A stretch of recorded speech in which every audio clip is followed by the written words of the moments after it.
de 80 personnes, dont 71 adeptes de l'église Centre de la Parole, en partance de Pokola et qui venaient à Wesso pour l'accueil de leur guide spirituel, le prophète Igor Yoka, alias l'homme puissant, en mission d'évangélisation dans le département La Songa. Les autorités départementales et municipales sont profondément concernées par ce sinistre. Le préfet du département, Édouard Denis Okuya, qui a mis en place une cellule de crise, est descendu à l'hôpital général de Wesso pour s'enquérir de l'état de santé des rescapés, avant de venir au port ATC où il a assisté à l'arrivée du corps sans vie d'un garçon noyé repêché dans les eaux.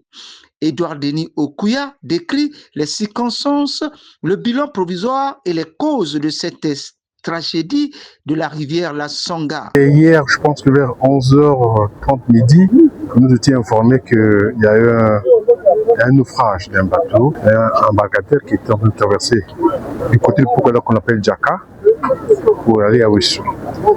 Et les services sont mobilisés pour sauver ce qui valait être sauvé. Pour le bilan, on peut dire que officiellement, on nous parle de 80 passagers qui étaient à bord, mais on ne peut pas le dire tellement 81 passagers parce que on n'a pas les manifestes. D'autant pas de 70, 75, donc 81. Parce que effectivement, il y avait une église, il y avait le centre de la parole qu'on appelle vulgairement Nzambé à l'huile. Il y avait une campagne de végétation dans la ville de Wesso. C'était le Pokola pour venir ici. Mais il y a eu ce naufrage. D'après les informations que nous avons reçues des techniciens, des services techniques, c'est la surcharge. C'est un embarcadère qui dépend en principe 15 personnes. Ils sont allés à plus de 60 personnes. 60 personnes avaient leurs bagages. Il y a même des mamans qui étaient de l'autre côté qui traversaient pour ramener leur colis, le charbon ou du foufou. Donc, du coup, il y a cette surcharge qui a fait que je pense que c'est ce naufrage qui nous est arrivé. Quelques personnes rescapées ont fait le témoignage sur les dites circonstances. Je viens de dire, on était à 68. 68. Oui. Les enfants qui sont venus, seuls sont leurs parents. À ce que je sache, ils sont à 2. Les jeunes filles, oui. Quand je vous parle, les enfants, c'est disons de 12 ans en descendant. Oui. Non, le reste de ceux qui sont venus avec nous, c'est avec leurs parents. Bon, ce sont 5. C'est Dieu qui a fait ça, c'est pas nous. C'est la grâce de Dieu. On a sorti sur la grâce de Dieu. Ah, papa, je sais pas. Là, vraiment, je suis... Oui, c'était bien chargé. C'était bien chargé. Avec notre bagage, avec notre sac, le sac, avec le jambon. C'était trop chargé. Les recherches se poursuivent en aval de la rivière Songa pour tenter de retrouver tout le reste des personnes noyées, même sans connaissance du nombre exact des disparus, parce que personne ne disposant du manifeste d'embarquement.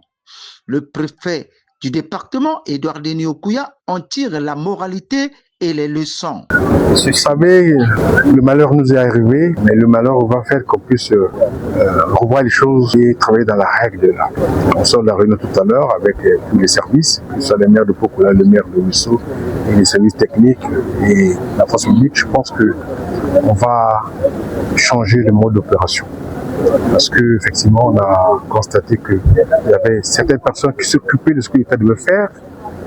Malheureusement, ce qui est arrivé, l'État reprend ses prérogatives. Lors de notre dernière réunion qu'on vient de sortir, on en prévoit toutes ces hypothèses-là, parce qu'effectivement, en ce moment, entre Wesso et Pokola, on pensait que le pont devait être fini, il n'est pas fini, il y a le pont provisoire qui existe, qu'on peut utiliser, mais ça c'est une piste qu'on va voir avec le ministère de la Télévision et des directeurs de travaux, pour voir si la possibilité de nous autoriser à faire passer les gens sur ce pont provisoire. Je pense que c'est une option qu'on est en train de voir avec eux. Pour éviter ce genre de sinistre à l'avenir, les autorités locales devront reprendre le contrôle, l'encadrement du trafic fluvial et procéder à la restauration des services habilités et compétents pour réglementer la traversée des dites embarcations entre Wesso et Pokola. L'autorisation de la mise en service du pont provisoire sur la Songa en serait une solution pour faciliter la circulation des petits véhicules et des populations.